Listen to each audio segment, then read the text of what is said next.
La Côte d'Ivoire réussit son entrée dans la compétition, cette 34e édition de la Coupe d'Afrique des Nations, en battant la Guinée-Bissau par 2-0 au stade Alassane Ouattara d'Ebimpe. Un but de Jean-Philippe Crasso qui aime son pays, vous l'avez vu, il a définitivement libéré la Côte d'Ivoire. Et on ne va pas vous mentir, en ce moment, on voit des feux d'artifice, on entend des pétards ici dans le centre de Babi. Vous êtes bien dans Tam Tam et je suis toujours avec Brakissa Komara qui nous fait l'honneur de rester avec nous. Elle a très envie d'aller faire la fête avec ses compatriotes. Madou Dossama est là aussi, Cheyi Adebayor, Le Capi et Patrick Mboma. Est-ce que vous êtes convaincu par cette victoire de la Côte d'Ivoire? On rappelle quand même, c'est important, c'est toujours important de le rappeler, ils ne vont pas me démentir, c'était le match d'ouverture, il y avait de la pression. Convaincant, pas convaincant, Patrick? Pas convaincant, mais suffisant. Suffisant, il fallait gagner. Il y a eu ce deuxième but de Crasso qui a clos les débats. Je pense que la satisfaction est là, mais la manière doit être améliorée, c'est tout. Emmanuel? Pas convaincant, mais bon, je pense que comme il a dit Patrick, l'essentiel est fait. C'est de gagner, remporter la victoire. De l'entrée, ne pas faire faux pas à la maison, c'est ce qui a été fait pour les Ivoiriens, content pour eux. Maintenant, c'est vrai qu'il y a plein de choses à corriger. Je pense qu'ils vont le faire dans les jours à venir, avant les gros matchs contre le Nigeria.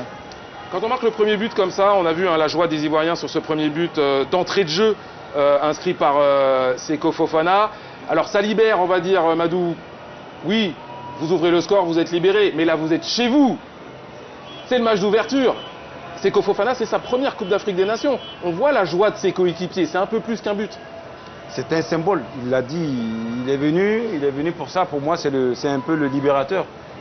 Il avait sa façon de faire qui était un peu différente de tous les joueurs que j'ai vus. Voilà, même Kessié qui était là, Taulier, mais je sais pas. Seko Fofana, c'est l'âme de cette équipe et ça se voit. C'est pour ça qu'il est venu. Après, bon, on n'est pas trop satisfait, c'est parce qu'on est perfectionniste. Pour la beauté, pour le maquillage, il va falloir repasser parce que ce n'était pas ça, quoi. Il fallait gagner. Moi, je n'étais que ça. Allez, on va questionner un buteur, Patrick. Marquer le premier but de son équipe comme ça, dans une Coupe d'Afrique des Nations, ça doit être quelque chose de sensationnel. Ça galvanise le buteur. Lui, comme il a la propension à amener l'équipe derrière lui, ça aide grandement. Mais effectivement, le premier but, de façon tout à fait égoïste, il est très important, vraiment très important. Votre premier but en Coupe d'Afrique des Nations, vous avez pensé à quoi? Et qu'est-ce que vous avez fait? C'est lequel déjà? Déjà, il y en a plusieurs. Non, c'est au Ghana. Je me souviens même plus. Enfin, c'est que... Alors, c'était pas le premier match de Coupe d'Afrique, c'était pas le premier match avec les Lions, donc ça n'a pas été la preuve hyper mémorable, mais en tout cas, c'est toujours une joie, ça c'est sûr. C'est sûr qu'Emmanuel s'en souvient de son premier but en Coupe d'Afrique. Ouais, c'était contre l'Algérie, on gagne en 2013, on gagne 2-1. C'était émouvant. Vous avez pensé à quoi? À ma famille surtout, parce que avant ce match, on avait joué contre le premier match était contre la Côte d'Ivoire, où j'ai loupé une occasion en or, je voulais dribbler le gardien alors que je pouvais placer le ballon. Donc ma famille était en difficulté parce que bon, les supporters ont fait des interviews, bon, il y a la famille qui était au courant, ils m'ont appelé, tout le monde paniquait. Donc le deuxième match, j'ai marqué d'entrée, ça m'a vraiment libéré, j'ai pensé tout de suite à toute ma famille. C'est intéressant ce que vous expliquez aux téléspectateurs et à nous-mêmes. Est-ce qu'on surjoue quand on démarre en Coupe d'Afrique des Nations? Est-ce qu'on surjoue quand on démarre une Coupe d'Afrique des Nations? Est-ce qu'on a tendance à vouloir en faire plus? Pour éblouir peut-être? Bien sûr, mais écoute, comme je vous ai dit, quand on part pour une compétition, il y a les amis, il y a la famille, on pense un peu à tout, le président de la République, les amis qu'on a en commun avec l'équipe adverse. Moi, je jouais contre la Côte d'Ivoire, donc je jouais déjà à l'époque avec Kolo Touré et Emmanuel Eboué dans le même club. Donc bon, on se chamaillait un petit peu avant le match et quand on est arrivé sur le terrain, c'était autre chose, c'est compliqué. Bon, merci les amis de partager ça avec nous parce que c'est très important qu'on comprenne bien la mentalité, l'état d'esprit de ces garçons qui disputent la Coupe d'Afrique des Nations, un tournoi si important. Madou, je ne vais pas vous embêter avec les buts.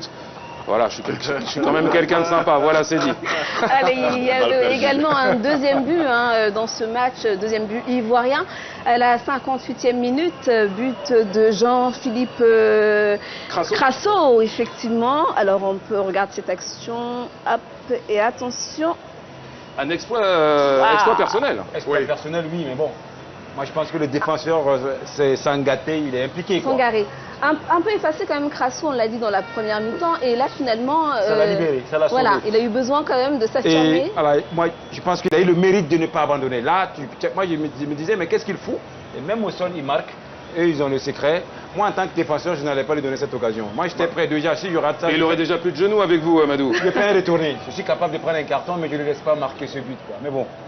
Ça existe encore, les joueurs à l'Amadou d'Osama qui peuvent se sacrifier comme ça? On en voit de moins en moins. Hein. Plus trop, il y a de vagues, il y a un peu de tout. Il joue plus avec...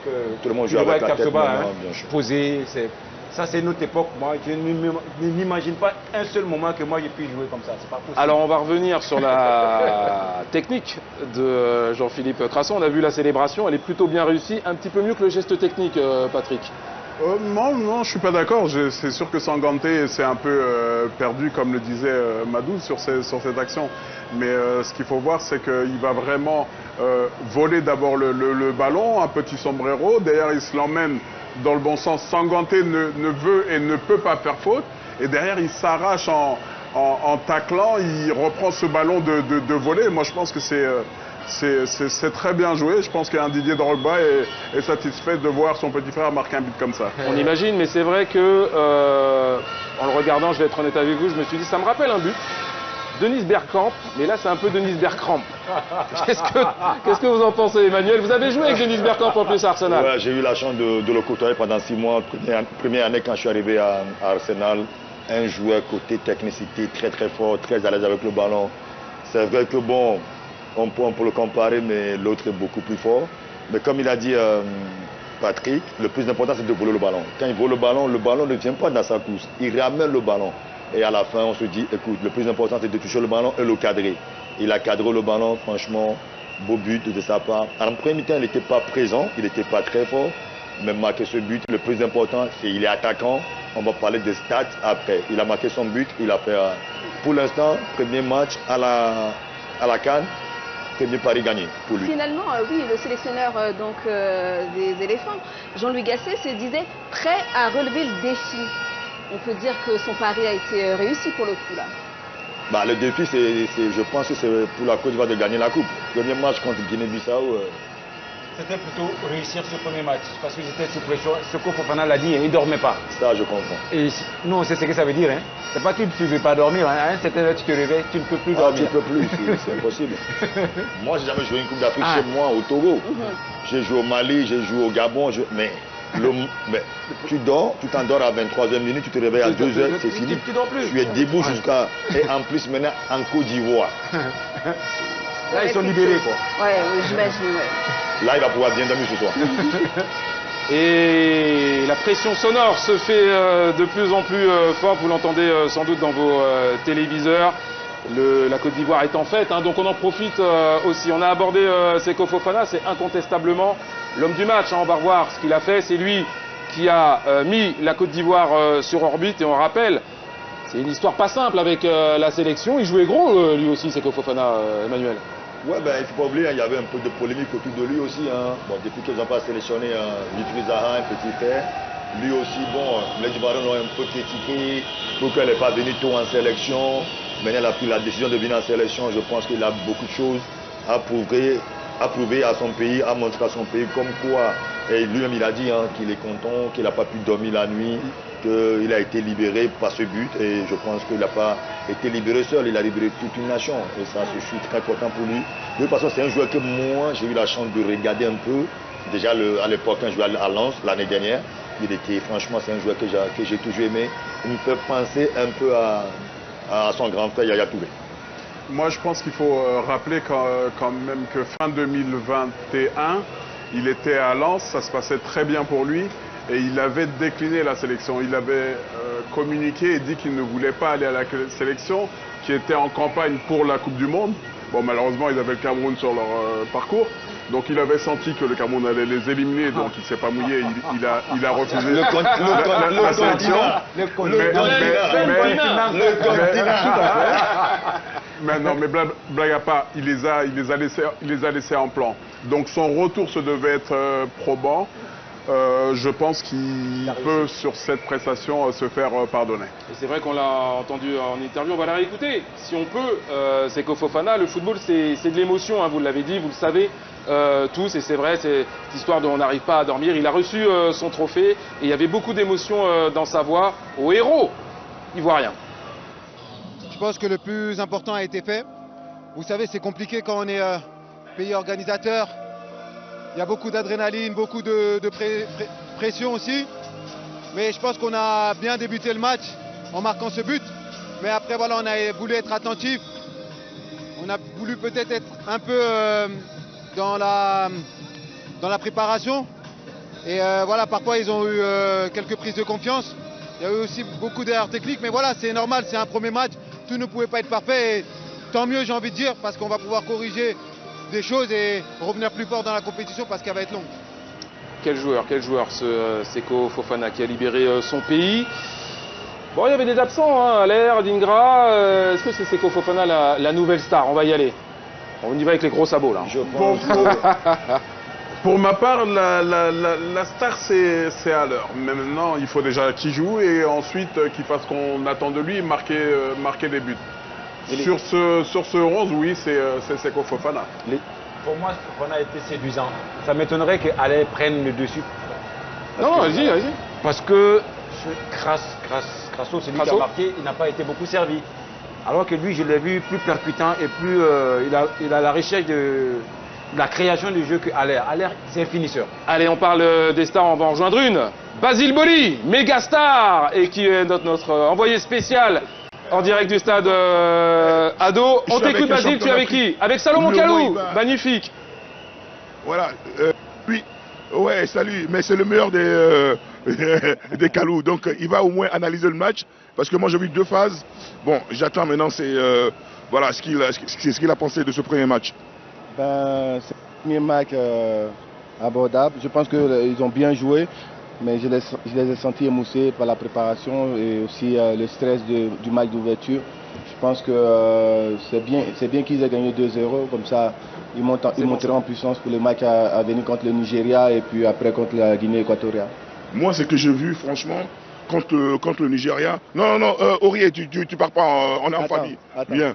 Ce que j'ai vu, je crains un petit peu quand même parce que c'est une foudre guerre pour le Nigeria. Oui, si on joue, moi je pense que lorsqu'on sera en face des équipes qui ont un jeu avec des attaques rapides, ça peut nous mettre en danger parce que à chaque fois que les Guinéens aujourd'hui ont récupéré le ballon et qu'ils se projetaient vers l'avant, on sentait qu'ils étaient dangereux. Et je pense que là, faut travailler dessus. C'est une compétition. Ouais. Tous les matchs ne se ressemblent pas et il faut corriger certaines lacunes et puis on verra. Voilà, moi j'ai vu une fragilité dans l'axe central, ça me rassure pas. Bon, peut-être que la rentrée de Serge a permis un peu de stabiliser de Boli, mais il y a eu quand même un laisser-aller, un léger laisser-aller. Bon, bien sûr, et puis si on remarque bien, c'est des joueurs qui n'ont pas vraiment beaucoup de matchs ensemble. Ah ouais. Ils n'ont pas beaucoup de matchs ensemble et ça aussi ça joue dans une compétition. Il faut créer des affinités entre des joueurs et je pense que là, après ce premier match, ils ont tout le temps de se reconcentrer sur le Nigeria et c'est un autre match. Ok, je te remercie beaucoup. Merci beaucoup. Tu es le meilleur des Kalou, je t'adore. Serge. Merci. Voilà.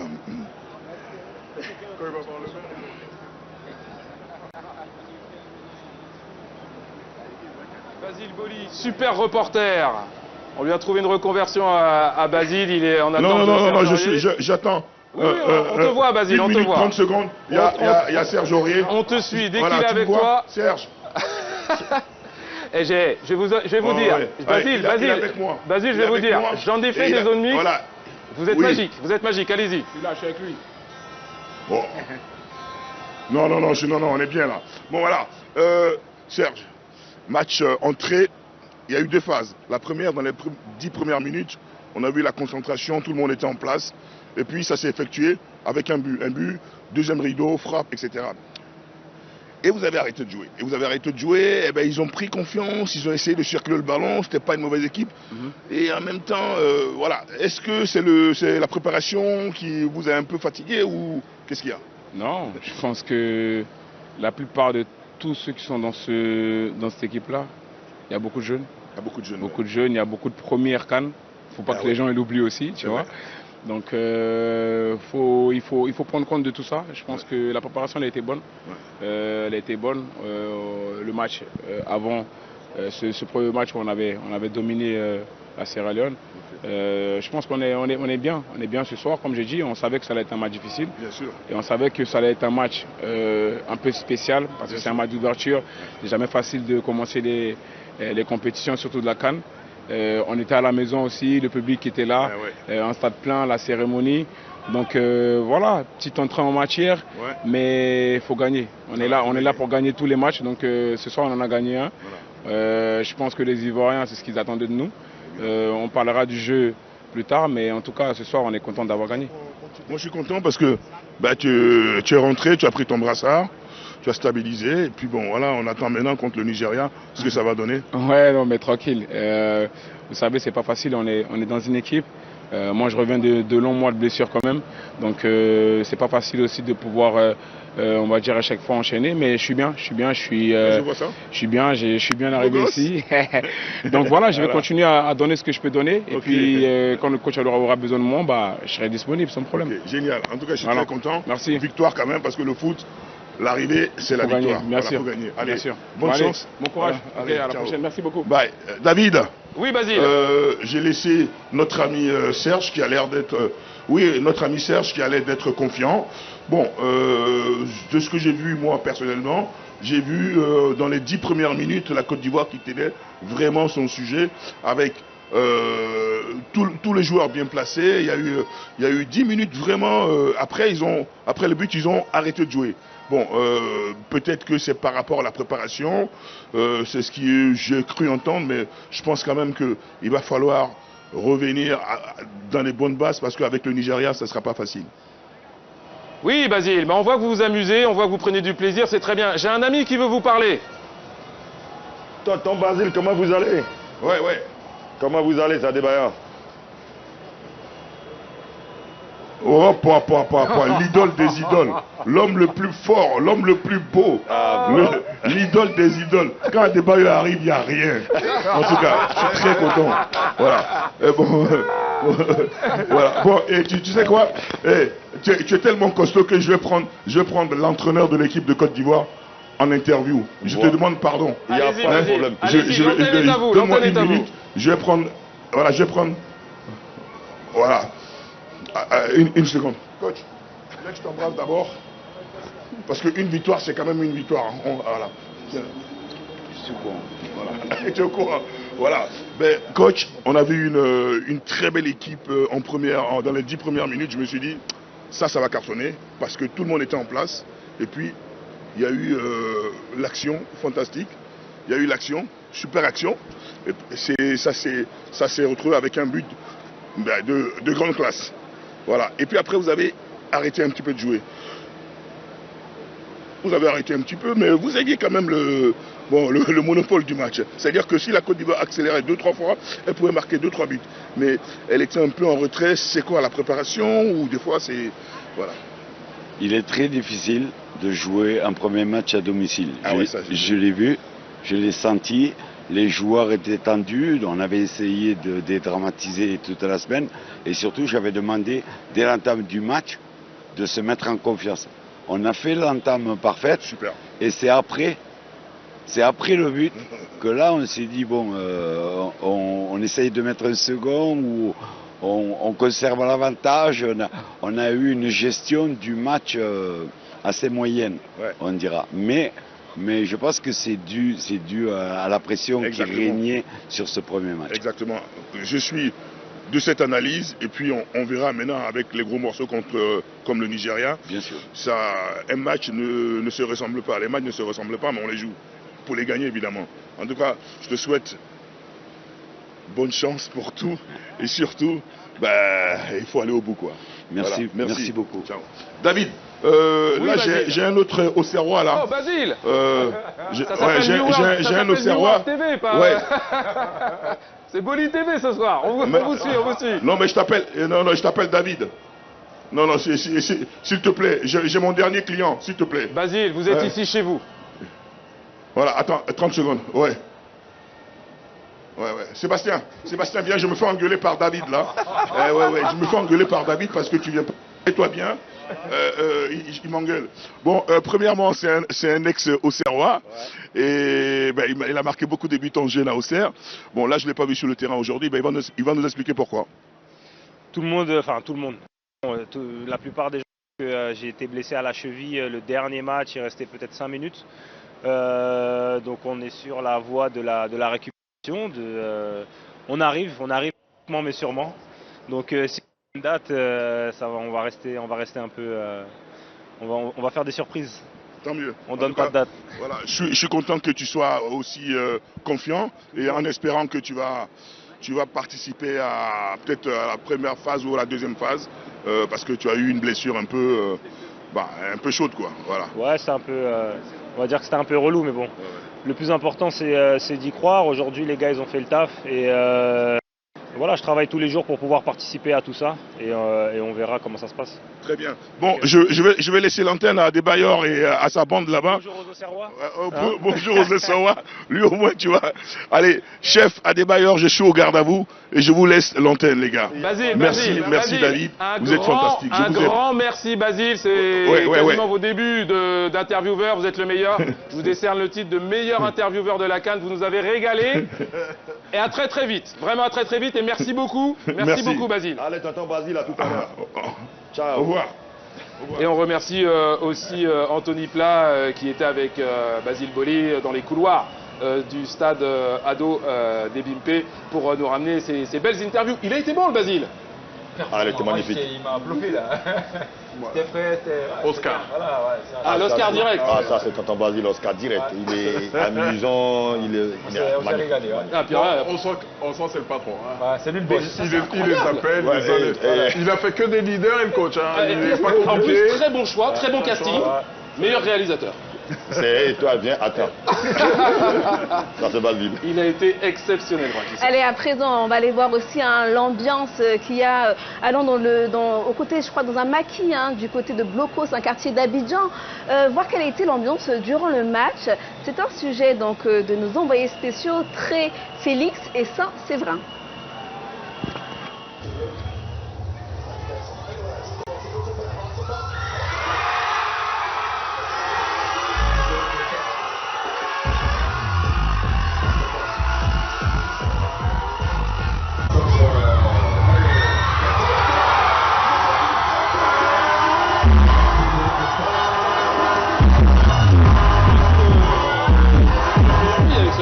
À cette victoire, on le voit sur les images. Ah, ça danse même. Ah, c'est la joie. Bon, on va pas demander à Brakissa de danser, mais ce sont des belles images. On adore ça pour lancer une canne, il n'y a pas mieux. Ah si, vous alliez danser? Non, d'accord. Ça risquait pas. Pourtant, vous avez la tenue. Madou, il n'y a rien de mieux pour lancer une canne à domicile. Bien sûr, ça fait plaisir, tout le monde est content, on va faire la fête. Ben, après, il faut se concentrer parce qu'il reste 2 matchs derrière. C'est vrai. Vous voulez regarder les stats ou... Bon, on s'est dit, juste pour confirmer ce qu'on a l'impression qu'on avait, l'impression visuelle. Basile, il a quand même fait un truc. Il a mis la pression à tout le monde un petit peu en disant vous avez arrêté de jouer. Il était un peu chaud. Hein. Je pensais que Gasset allait un peu se révolter face à ça. Il a bien réagi. Ouais. Bon, je pense qu'il quand même Basile en face. Il a bien dans sa poche. Bravo Baz. C'est un rock en face. C'est l'heure de récapituler ce qui s'est passé. Il n'y a eu qu'un match, mais déjà il y a un classement dans ce groupe A et ça va permettre de revoir qui sont les équipes qui vont affronter prochainement la Guinée-Bissau et la Côte d'Ivoire. On parle du Nigeria notamment. Et ça va être une autre paire de manches, on l'a déjà évoqué. Quand la Côte d'Ivoire va affronter le Nigeria, n'est-ce pas? Le Nigeria qui va affronter la Guinée équatoriale demain, ce sera à 14 h dans Rond Central. Depuis Lomé, on attend beaucoup du Nigeria. Vous avez le classement du groupe A. Côte d'Ivoire donc évidemment premier, suivi de la Guinée équatoriale, même si elle n'a pas gagné, le Nigeria et la Guinée-Bissau. Toujours au programme demain, là ce sera dans Tam Tam à partir de 16h15 à peu près. Le match de 17h avec Égypte-Mozambique. Mohamed Salah qui va faire son entrée, on va y revenir dans quelques instants. Et puis à 20h, le Ghana contre le Cap-Vert, le Ghana avec André Ayew. Quel match vous intéresse le plus, les amis? Moi, l'Égypte, parce qu'il y a Mohamed Salah, 2 finales de CAN, grande frustration, j'imagine, à ses yeux pour l'un des tout meilleurs joueurs africains encore aujourd'hui. Donc oui, mais bon, je me concentre sur le continent pour l'instant. Mais c'est vrai que ouais, on peut attendre beaucoup de lui, même si, dit ça, il y a quand même Victor Osimhen, l'actuel néo-ballon d'or africain, qui lui aussi sera en lice. Quel match pour vous, Emmanuel? Moi, je dirais plus le Ghana, parce que bon, on a vu avec le capitaine de Ayew ce qui s'est passé à la Coupe du Monde.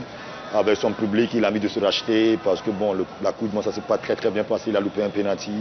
Et depuis lors, les Ghanéens disent qu'il a pris de l'âge, il va falloir qu'il arrête la sélection. Et je pense que c'est sa dernière Coupe d'Afrique des Nations. Donc il fera tout pour être au top. On va y revenir, il y a des choses à dire sur André Ayew. Madou, votre choix, votre premier choix, parce qu'on sait que vous regardez tous les matchs. Égypte-Mozambique. J'ai bien envie de voir les Égyptiens, éternels favoris. Je vais voir comment ils vont réagir face aux Mozambicains qui vont proposer aussi un autre style de jeu. Demain, je saurai s'ils sont vraiment favoris.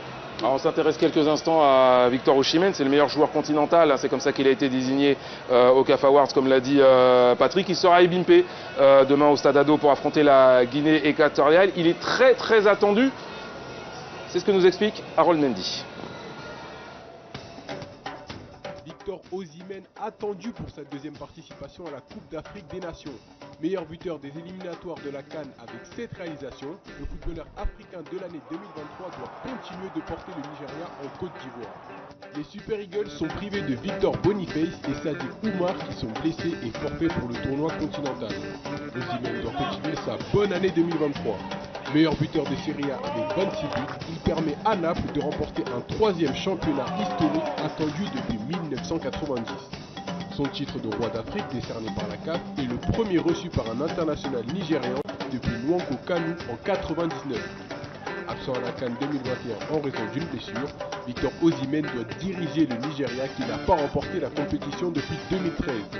Les Super Eagles, qui n'ont pas réussi à se qualifier pour les phases finales en 2015 et 2017, ont terminé 3e en 2019 et ont été éliminés en 8e de finale de l'édition 2021 au Cameroun.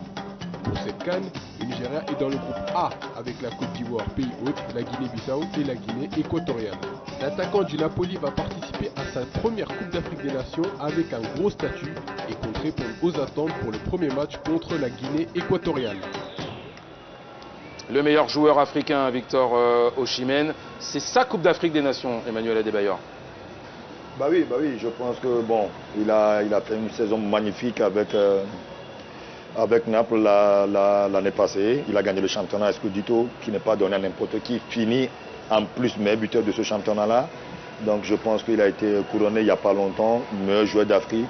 Et ça, c'est la pression. On parle quand même d'un joueur nigérien, un pays plus de 250 millions d'habitants, donc où la pression il est énorme. Il y a eu des anciens joueurs comme les père à son âme, Rachidi Yekini, George Pinidi, JJ Okocha, Nwankwo Kanu. Donc je pense que c'est son temps à lui de briller. Mais moi, sachant très bien qu'il aura besoin aussi de tous ses collègues pour pouvoir le faire. Mais j'ai confiance en ses qualités, je parle souvent avec lui et je pense qu'il va tout faire pour briller à cette Coupe d'Afrique des Nations.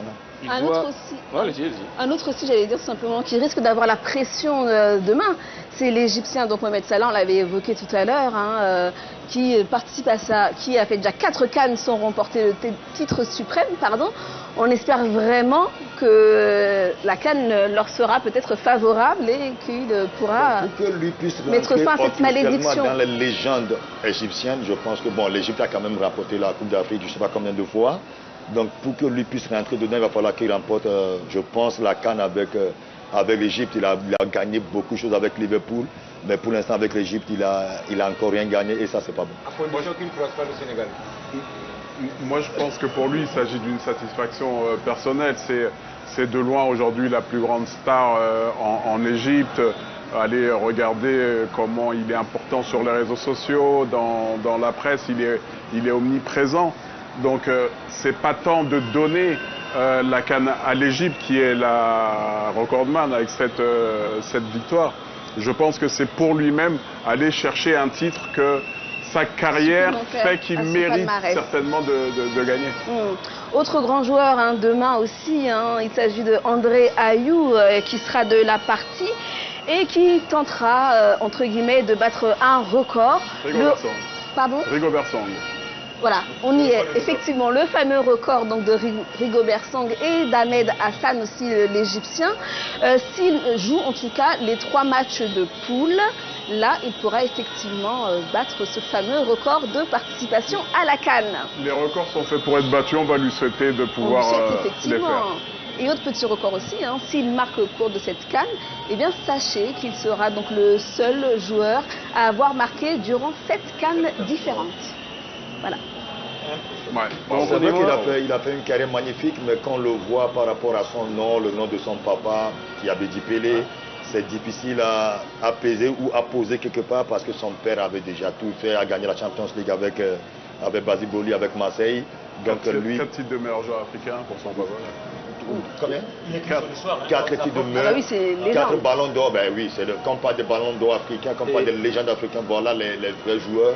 Donc Abedi Ayew, c'est un peu perdu, mais bon, c'est un joueur qu'il faut féliciter par rapport à sa carrière. Est-ce que vous connaissez son parrain? C'est Basile. Bien sûr. Et lui, il vend la mèche, lui. Ah, d'accord. Je pensais pas que la question n'était pas concernée. Désolé. On connaît moins, en tout cas, si on connaît bien son parrain, on connaît moins l'adversaire du Ghana demain, c'est le Cap-Vert. Petite bande-annonce.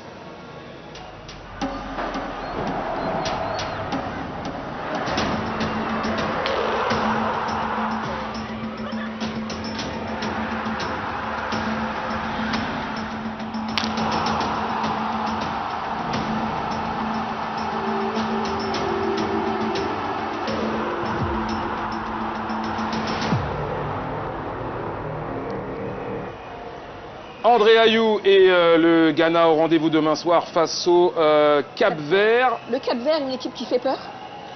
Déjà, c'est un derby de la sous-région de l'Ouest. Ils savent, les Ghanais savent. Quand tu croises Togo, Burkina, Mali, c'est toujours chaud. Mais bon, on va espérer qu'ils puissent passer parce que le Cap-Vert aussi, c'est pas facile. Ils sont venus, je pense qu'ils ont joué contre le Togo. C'était chaud. Voilà. C'est une formation qui a fait des coups. Difficile à jouer. Le Cameroun est passé à la trappe. C'est une formation qui peut vraiment perturber. Les joueurs capverdiens avec l'histoire de Corona, non? Oui, chez vous, à la CAN. Si. Patrick ne s'intéresse qu'aux Coupes d'Afrique qu'il gagne. C'est comme ça. D'accord. Méfiance donc pour les Black Stars du Ghana. Un petit peu de détente maintenant avec la séquence Gbere de la CAN. Le Gbere, c'est un petit peu la gazette de Tam Tam à la CAN. Les images sur les réseaux sociaux, elles nous font souvent rire. Regardez, c'est signé Mansour Loum. Chancel Bemba, Beta et Toro Toro, Cédric Bakambu, Beta et Toro Toro, Théo Bongonda, Beta. Côte d'Ivoire, on arrive. Côte d'Ivoire, la RDC arrive.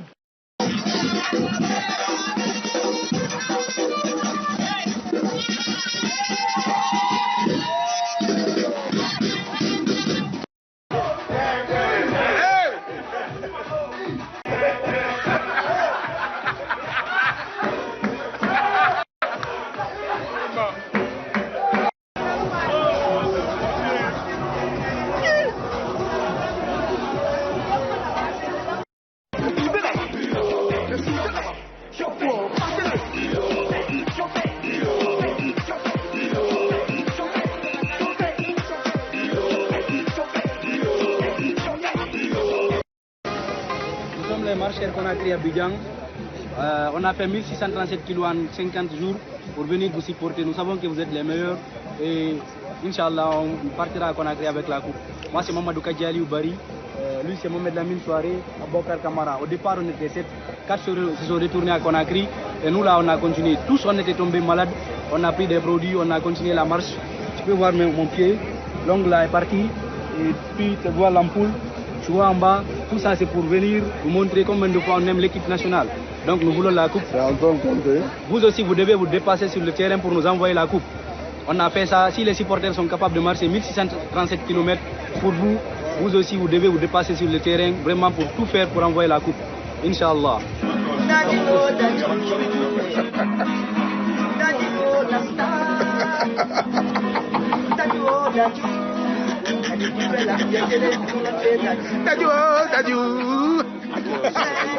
On y va.